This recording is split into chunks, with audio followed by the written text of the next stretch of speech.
ក្នុងស្ថានភាពទ្រុឌទ្រោមដោយកត្តាធម្មជាតិនិងអាយុកាលប្រាសាទដ៏ចំណាស់មួយដែលផ្សារភ្ជាប់ទៅនឹងប្រវត្តិសាស្ត្រដ៏រុងរឿងនៃទឹកដីមហានគរខ្មែរបានកំពុងសំងំយ៉ាងស្ងៀមស្ងាត់សម្រាប់ភ្ញៀវទេសចរទាំងជាតិនិងអន្តរជាតិចូលមកទស្សនាហើយត្រូវគេស្គាល់ថាជាប្រាសាទព្រះខ័ន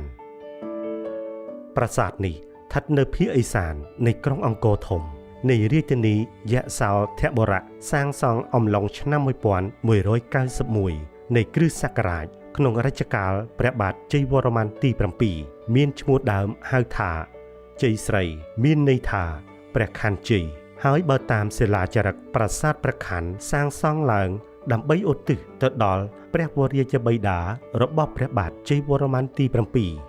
7យ៉ាងណាបើតាមភស្តុតាងប្រវត្តិសាស្ត្រក៏ដូចជាការសិក្សាស្រាវជ្រាវរបស់បុរាណវិទូប្រាសាទនេះគឺជារាជធានីដំបូងរបស់ព្រះបាទជ័យវរ្ម័នទី7ក្រោយបណ្ដេញពួកចាមចេញពីប្រទេសគណៈបុរាណវិទូអាជ្ញាធរជាតិព្រះវិហារលោកជាសរិទ្ធបានពន្យល់លម្អិតជុំវិញប្រវត្តិនៃប្រាសាទដ៏អស្ចារ្យនេះយ៉ាងដូចនេះថាថ្ងៃនេះយើងនឹងនិយាយអំពីប្រាសាទព្រះខ័នប៉ុន្តែមុននឹងចូលទៅដល់អំពីសំណង់ស្ថាបត្យកម្មប្រាសាទព្រះខ័នខ្ញុំសូមធ្វើសេចក្តីសង្ខេបដ៏ខ្លីអំពីបរិជាដែលកសាងប្រាសាទនេះប្រាសាទព្រះខ័នគឺកសាងនៅក្នុងរាជព្រះបាទជ័យវរ្ម័នទី7ដែលព្រះអង្គឡើងសោយរាជនៅចន្លោះឆ្នាំ1181ដល់ឆ្នាំ1218ព្រះបាទជ័យវរ្ម័នទី7ឡើងគ្រងរាជក្នុងទេសកាលដែលរាជធានីនិងអរិយធម៌អង្គរចុះថមថយដោយសារសង្គ្រាមរវាងចាមមានន័យថាចម្ប៉ាបានវាយលុកចូលដុតបំផ្លាញអង្គរនៅគ្រានោះដោយសារអីដោយសារនៅមុននោះបន្តិចនៅក្នុងចុងរាជព្រះបាទសូរ្យវរ្ម័នទី2ជាបរិជាដែលសង់ប្រាសាទអង្គរវត្តនោះគាត់បានព្រះអង្គបានលើកទ័ពទៅវាយដៃវៀតនៅឯតុងកឹងហើយចាញ់សង្គ្រាមនៅទីនោះដូច្នោះចាមក៏ឆ្លៀតឱកាសនៅពេលដែលយើងបាត់បង់កម្លាំងមួយភាគធំនោះចាមក៏ឆ្លៀតឱកាសចូលវាយសម្រុកចូលអង្គរបាទហើយនៅពេលនោះដែរព្រះបាទជ័យវរ្ម័នទី7គឺកំពុងតែសំងំលាក់ខ្លួននៅឯបុរីមួយឈ្មោះថាព្រះខ័នកំពង់ស្វាយបច្ចុប្បន្ននៅឯខេត្តព្រះវិហារនោះគឺយើងហៅថាប្រាសាទព្រះខ័នហើយបន្ទាប់មករហូតដល់ឆ្នាំ1181បានព្រះអង្គច្បាំងរំដោះអង្គរចេញពីក្រញាំចម្ប៉ាហើយក៏តាំងរាជធានីបណ្ដោះអាសន្នមួយឈ្មោះថាជ័យស្រីដែលបច្ចុប្បន្នយើងហៅថាប្រាសាទព្រះខ័នហើយក្រោយពីចប់សង្គ្រាមភ្លាមព្រះអង្គបានតាំងព្រះពុទ្ធសាសនាមហាយានជាសាសនាផ្លូវការរបស់នគរនៅពេលនោះសួរថាមូលហេតុអីបានព្រះអង្គដូរប្រតិយមកកាន់ព្រះពុទ្ធសាសនាមហាយានវិញគឺទី1អាចដោយសារកត្តា2យ៉ាងទី1គឺដោយសារទំនៀមគ្រួសារដូចយើងបានដឹងហើយព្រះបាទជ័យវរ្ម័នទី7គឺជារាជបុត្ររបស់ព្រះបាទធនន្ទ្រវរ្ម័នទី2ដែលព្រះបាទធនន្ទ្រវរ្ម័នទី2ជាបរិជាសោយរាជទី1ហើយកាន់ព្រះពុទ្ធសាសនាមហាយានដែលមានការសង់ប្រាសាទព្រះបាលីល័យដើម្បីបូជាទៅដល់ព្រះពុទ្ធសាសនាមហាយានហើយកត្តាទី2គឺព្រះបាទជ័យវរ្ម័នទី7បដូរផ្នត់គំនិតទៅតាមព្រះជាយារបស់ព្រះអង្គគឺបាទដែលព្រះជាយារបស់ព្រះអង្គគឺព្រះនាងឥន្ទ្រទេវីនិងជ័យទេវីនោះមានសេចក្តីជ្រះថ្លាចំពោះព្រះពុទ្ធសាសនាដែលយើងដឹងព័ត៌មានអស់នេះគឺតាមសិលាចារឹកផ្សេងៗនៅសម័យនោះប្រាសាទព្រះខ័នមានមាត្រដ្ឋានជារាងចតុកោណបណ្ដោយ800ម៉ែត្រនិងទទឹង700ម៉ែត្រមានរចនាបថដូចគ្នាទៅនឹងប្រាសាទបន្ទាយក្តីនិងប្រាសាទតាព្រំដោយបុរាណវិទូជាសរិទ្ធគូសបញ្ជាក់ពីរចនាសម្ព័ន្ធនៃប្រាសាទនេះថាបាទគឺកំពែងរបស់រាជធានីជ័យស្រីហ្នឹងគឺព័ទ្ធជុំវិញទៅដោយថ្មបាយក្រៀមដែលមានកម្ពស់6ម៉ែត្រហើយនឹងមានលម្អទៅដោយគ្រុឌបាទនៅជុំវិញហ្នឹងបាទជាការឆ្លាក់បញ្ចូលគ្នារវាងគ្រុឌហើយនឹងនាគសត្វទាំងពីរហ្នឹងនាគគឺជានិមិត្តរូបតំណាងឲ្យអំណាចតំណាងឲ្យការការពារ ដែលជានិមិត្តរូបនៃធាតុទឹកបាទខាងទឹកហើយនឹងគ្រុឌគឺជាស្ដេចបក្សីដែលមានខ្លួនជាមនុស្សគឺតំណាងឲ្យខាងស្ដេចនៃបក្សីហើយនឹងតំណាងឲ្យអំណាចអញ្ចឹងការកសាងរាជធានីនៅទីនេះគឺដើម្បីរំលឹកទៅដល់ជ័យជំនះទៅលើចាមនៅឆ្នាំ1181នោះក្រោយមកបានព្រះអង្គទុកប្រាសាទប្រខ័នឬក៏រាជធានីជ័យស្រីនឹងប្រាសាទប្រខ័នហ្នឹងមួយអន្លើដើម្បីគាត់ព្រះអង្គទៅត្រឡប់ទៅកសាងជួសជុលរាជធានីអង្គរធំឡើងវិញតែរាជធានីអង្គរធំនៅពេលនោះឈ្មោះថាយុសោធរបាទរាជធានីយុសោធរនោះអញ្ចឹងនៅក្រុមប្រាសាទដែលសំខាន់3នៅពេលដែលព្រះអង្គរៀបចំនគរជ័យស្រីនោះមានប្រាសាទប្រខ័នប្រាសាទនាគពាន់និងបារាយណ៍ហើយនិងតសោមដែលបង្ហាញអំពីការរៀបចំទឹកដីនៅសម័យនោះឯងបាទ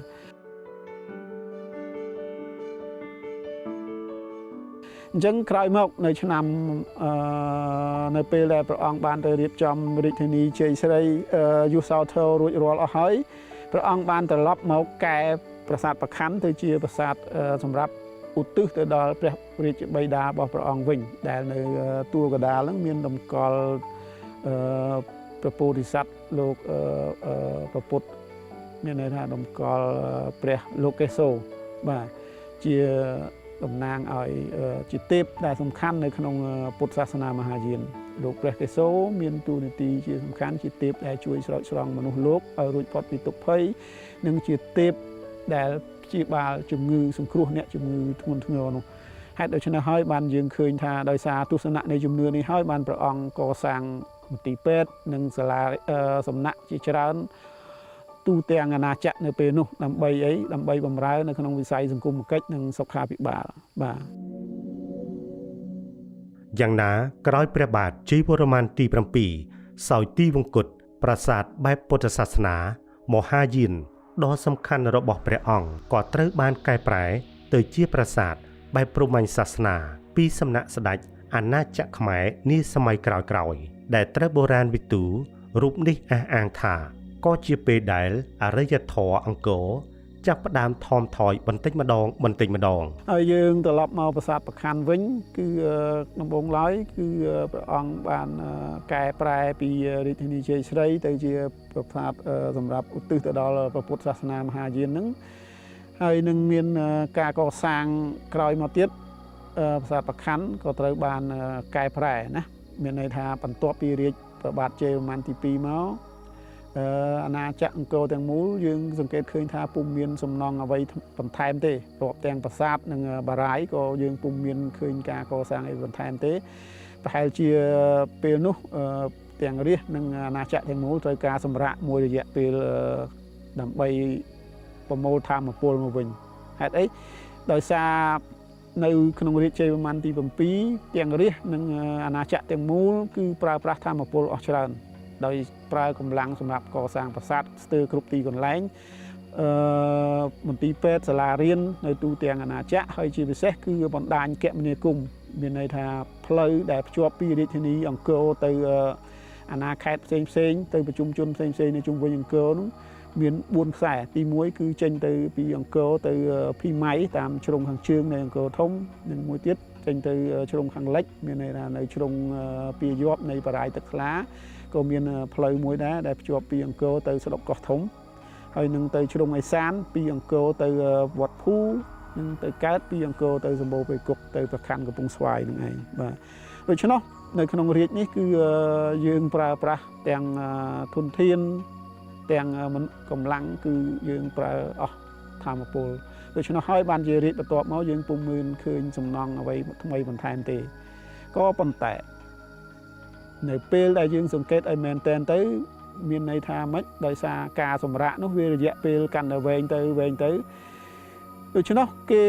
ក៏សង្កេតឃើញថាមិនមែនជាការសម្រាកដើម្បីប្រមូលធម៌ពលទេមានន័យថាអរិយធម៌អង្គរចាប់ផ្ដើមថមថយនិងជរាបន្តិចម្ដងប៉ុន្តែមិនទាន់ដួលតែម្ដងនោះទេជំវិញកំណែទម្រង់សាសនាដ៏ធំក្នុងប្រវត្តិសាស្ត្រខ្មែរនាសម័យមហានគរក្រោយព្រះបាទជ័យវរ្ម័នចូលទីវង្គត បុរាណវិទូលោកជាសរិទ្ធគូសបញ្ជាក់បន្ថែមទៀតថាដោយសារនៅក្នុងរាជបន្ទាប់សំណង់សម្រាប់បូជាដល់ពុទ្ធសាសនាក៏អត់មានការកសាងដែរគឺការប្រើប្រាស់សំណង់ចាស់ដែលមានស្រាប់ឧទាហរណ៍ជាក់ស្ដែងដោយប្រាសាទប្រខ័ណ្ឌប្រាសាទតាព្រំនិងប្រាសាទផ្សេងទៀតដែលជាសំណង់បូជាដល់ពុទ្ធសាសនាមហាយាននៅពេលនោះត្រូវបានគេកែទៅជាសំណង់សម្រាប់បូជាដល់ព្រហ្មញ្ញសាសនាការកែនោះគឺយើងកែអ្វីដែលជាចម្លាក់ដែលជារឿងតាក់ទងនឹងពុទ្ធសាសនាមហាយានឧទាហរណ៍ដូចជាដាប់រូបពុទ្ធចោលណាចេញពីជញ្ជាំងពីហោជាងពីអីផ្សេងហ្នឹងដើម្បីយកទីសក្ការៈបូជាទៅជាព្រហ្មញ្ញសាសនាឡើងវិញក្រោយមានការកែសម្រួលពីអតីតស្ដេចខ្មែរមួយចំនួនទៅមួយចំនួនប្រាសាទព្រះខ័នគឺមានរចនាសម្ព័ន្ធស្មុគស្មាញខ្លាំងក្នុងនោះបុរាណវិទូនៃអាជ្ញាធរជាតិអប្សរាពន្យល់ថាបាទឆ្លងទៅលើការសិក្សាពិនិត្យទៅលើរចនាសម្ព័ន្ធសំណង់ស្ថាបត្យកម្មប្រាសាទព្រះខ័នបន្ទាប់ពីដំបូងដែលកែពីរាជធានីមកប្រាសាទនិងពីប្រាសាទព្រហ្មញ្ញពុទ្ធសាសនាមកមហាយានរហូតដល់សម័យចុងក្រោយនោះនៃសម័យអង្គរនោះឃើញថាវាមានរហូតដល់5ដំណាក់កាលផ្សេងគ្នាដែលយើងសង្កេតទៅលើរចនាសម្ព័ន្ធដ៏ស្មុគស្មាញមានន័យថាទៅលើប្លង់ដ៏ស្មុគស្មាញនៃប្រាសាទប្រខ័ណ្ឌនេះឯងបាទយើងឃើញថាបើយើងពិនិត្យទៅគឺវាមានលក្ខណៈស្មុគស្មាញសំណង់គឺជាប់គ្នារដឹកបាទដែលសង់បន្ថែមរហូតដល់5ដំណាក់កាលខុសៗគ្នាអានេះបើយោងទៅតាមការសង្កេតនិងពិនិត្យទៅលើរចនាសម្ព័ន្ធសំណង់ចាស់និងសំណង់ថ្មីគឺថាសង់នៅលើគ្នាបាំងឬក៏បិទទៅលើសំណង់ដែលមានស្រាប់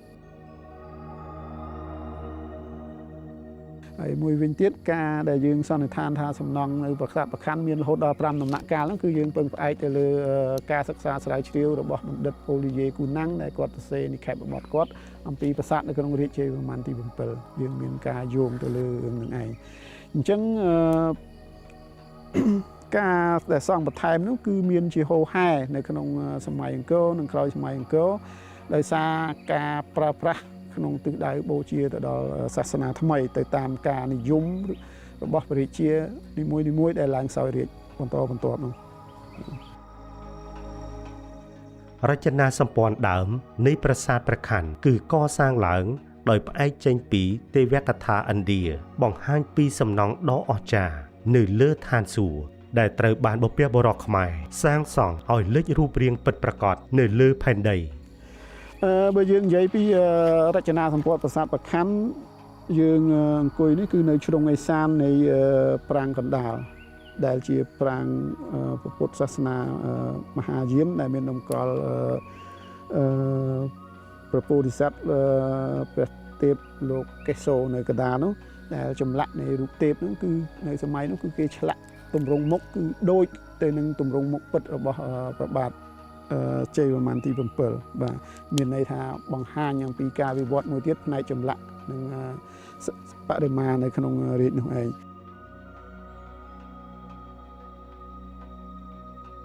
ត្រឡប់មកវិញនិយាយពីសំណង់ស្ថាបត្យកម្មយើងឃើញថាប្រាសាទប្រខ័នមានរាងចតុកោណកែងបាទបើយើងគិតពីបរិវេណកសិនទឹកខាងក្រៅវិញគឺពីលិចទៅកើតមានប្រវែងរហូតដល់800ម៉ែត្រជើងត្បូងមានប្រវែង700ម៉ែត្របាទហើយនឹងមានកំពែងរហូតដល់4ជាន់ព័ទ្ធជុំវិញបាទដែលកំពែងខាងក្រៅនេះគឺមានច្រកចូល4សំខាន់គឺនៅទិសទាំង4បាទហើយនឹងអមទៅដោយស្ពានបាទនៅឆ្លងកសិនដែលលើស្ពាននោះអមទៅដោយយក្សនិងទេវតាកំពុងទាញព្រាត់មានន័យថាម៉េចក្នុងន័យនេះគឺព្រះបាទជ័យវរ្ម័នទី7បានយករឿងរ៉ាវនៅក្នុងទេវកថាឥណ្ឌាដែលធ្លាប់តែមាននៅក្នុងការសរសេរនៅក្នុងទេវកថាព្រះអង្គបានយករឿងនោះមកសង់ជាសំណង់ពិតនៅលើលំហដីបាទអញ្ចឹងប្រាសាទប្រខ័នគឺតំណាងឲ្យជាស្នូលមានជាខ្នូនៃភ្នំមន្ទរឬក៏នៃការកូរសមុទ្រទឹកដោះឯយក្សនិងទេវតានៅលើស្ពានសងខាងទិសទាំង4ហ្នឹងបង្ហាញអំពីការទាញព្រាត់ ការរួបរวมរបស់យៈនិងទេវតាដើម្បីបានទឹកអមૃតអញ្ចឹងសរុបមកវិញមានន័យថាសំណង់ប្រាសាទប្រខ័នគឺកើតឡើងថ្មីស្រឡាងអំពីការកូរសមុទ្រទឹកដោះនៅក្នុងរឿងទេវកថានោះបាទ ជំវិញគុណភាពសំណង់នៃប្រាសាទប្រខ័ននេះដែរមូលហេតុនាំឲ្យមានការទ្រុឌទ្រោមខ្លាំងដោយពេលនេះលោកជាសរិទ្ធពន្យល់យ៉ាងដូចនេះថា ហើយយើងដឹងហើយសំណង់ប្រាសាទប្រខ័នគឺមានសម្ភារៈអំពីថ្មភក់និងថ្មបាយក្រៀមជារចនាសម្ព័ន្ធសំណង់មួយដែលបង្ហាញអំពីគេហៅថាបច្ចេកទេសថ្មីនៅក្នុងការសាងសង់ប៉ុន្តែសំណង់នៅក្នុងរាជព្រះបាទជ័យវរ្ម័នទី 7 ទាំងអស់គឺសង់នៅក្នុងរយៈពេលខ្លីប្រញាប់ប្រញាប់ហើយសំណង់មានទំហំធំដូច្នោះការប្រើប្រាស់ថ្មទាំងថ្មក៏មានការខ្សត់ខ្សោយហើយខ្វះគុណភាពដោយសារនៅពេលនោះសំណង់កើនច្រើននៅក្នុងរាជព្រះបាទជ័យវរ្ម័នទី 7 ប្រហែលជាអាចមានការជួបប្រទះនៅវិបត្តិនៃការប្រើប្រាស់ថ្មហេតុដូច្នោះហើយពេលដែលយើងអភិរក្សជួសជុលយើងតែងតែឃើញមានការយកថ្មដែលប្រើរួចហើយមកប្រើឡើងវិញនៅទីនេះហើយទី 2 ទៀតមកដល់ពេលនេះសំណង់មានលក្ខណៈទ្រុឌទ្រោមដោយសារទី 1 កត្តាអាយុកាលទី 2 គុណភាពសំណង់ទី 3 ដោយសារយើងបោះបង់ចោលអង្គរចាប់តាំងពីចុងពាក់កណ្ដាលសតវត្សទី 15 ពុំមានការថែទាំឲ្យបានដិតដល់រុក្ខជាតិបានដុះទន្ទ្រានហើយឫសវាបានចាក់បំពើងថ្មឬក៏ដួលលើរចនាសម្ព័ន្ធប្រាសាទធ្វើឲ្យដួលរលំបាទជាផ្នែកដែលយើងឃើញសប្តាហ៍ថ្ងៃគឺប្រាសាទប្រខ័នមានស្ថានភាពទ្រុឌទ្រោមខ្លាំងបំផុត ដោយសារស្ថានភាពប្រាសាទអាចបង្កគ្រោះថ្នាក់ដល់ភ្ញៀវទេសចរមកទស្សនាអាជ្ញាធរជាតិអប្សរាបានចាត់វិធានការចាំបាច់ផ្សេងៗដើម្បីបញ្ជាហានិភ័យគ្រោះថ្នាក់អាចកើតមានដោយយថាហេតុជាទូទៅដើម្បីសុវត្ថិភាពប្រាសាទហើយនឹងភ្ញៀវអាជ្ញាធរអប្សរាតែងតែគិតគូរយកចិត្តទុកដាក់ជាចម្បងនៅក្នុងតំបន់អង្គរនេះគឺយើងគិតគូរទៅលើសុវត្ថិភាពប្រាសាទខ្លួនឯងហើយនឹងជាពិសេសគឺលើសុវត្ថិភាពភ្ញៀវដោយសារនៅតំបន់អង្គរយើងមានភ្ញៀវទេសចរច្រើនចូលមកទស្សនាដូច្នោះដើម្បីការពារសុវត្ថិភាពសំណង់និងភ្ញៀវអាជ្ញាធរអប្សរាតែងតែយកចិត្តទុកដាក់ក្នុងការជួសជុលនិងថែទាំ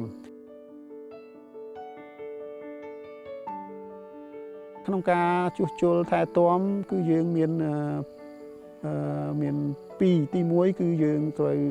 សិក្សាតាមដាននៅរចនាសម្ព័ន្ធដែលប្រឈមនឹងគ្រោះថ្នាក់ដោយកត់ត្រានៅក្នុងប្លង់ដែលបង្ហាញអំពីចំណុចហានិភ័យតែពេលខ្លះយើងហៅថា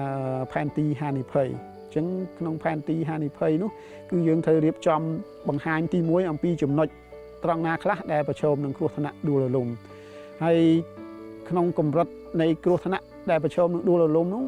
ជាទូទៅយើងអាចចែកចេញជា3ដំណាក់3ផ្នែកទី 1 គឺហានិភ័យខ្ពស់ដែលមានកម្រិតធ្ងន់ដែលយើងសិក្សាវាយតម្លៃទៅតាមរយៈគុណភាពថ្មទៅលើលំនឹងរបស់សំណង់បាទហើយទី 2 គឺស្ថានភាពមធ្យមមានន័យថាគ្រោះថ្នាក់មធ្យមមានន័យថាដែលយើងទាមទារឲ្យមានការសង្គ្រោះបន្ទាន់ឬក៏ទល់ទ្របាទតែដំណាក់កាលមួយទៀតហៅថា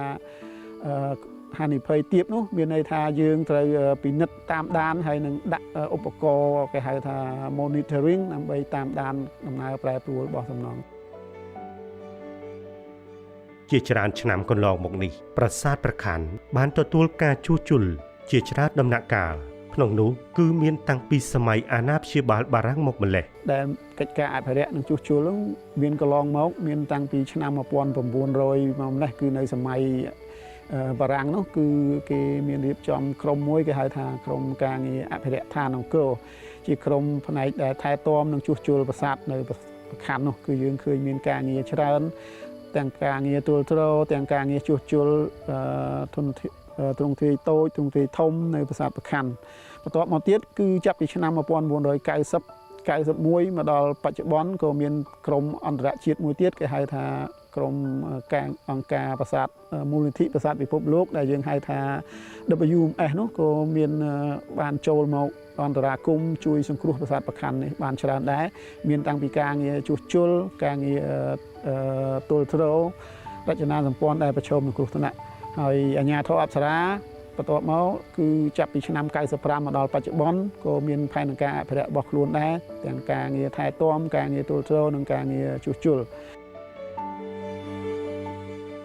បច្ចុប្បន្នប្រាសាទព្រះខ័នត្រូវបានអាជ្ញាធរជាតិអប្សរាយកចិត្តទុកដាក់ខ្លាំងក្នុងកិច្ចការងារអភិរក្សនិងជួសជុលឡើងវិញខណៈថ្មីនេះប្រាសាទតូចៗមួយចំនួននៃរចនាសម្ព័ន្ធប្រាសាទព្រះខ័នដែលរងគ្រោះធ្ងន់ធ្ងរនិងដួលរលំសុទ្ធតែត្រូវបានជួសជុលឡើងវិញដើម្បីបង្ហាញពីអច្ឆរិយៈដ៏អស្ចារ្យនៃមហាសំណង់ប្រាសាទបុរាណខ្មែរទៅកាន់ពិភពលោកឲ្យបានស្គាល់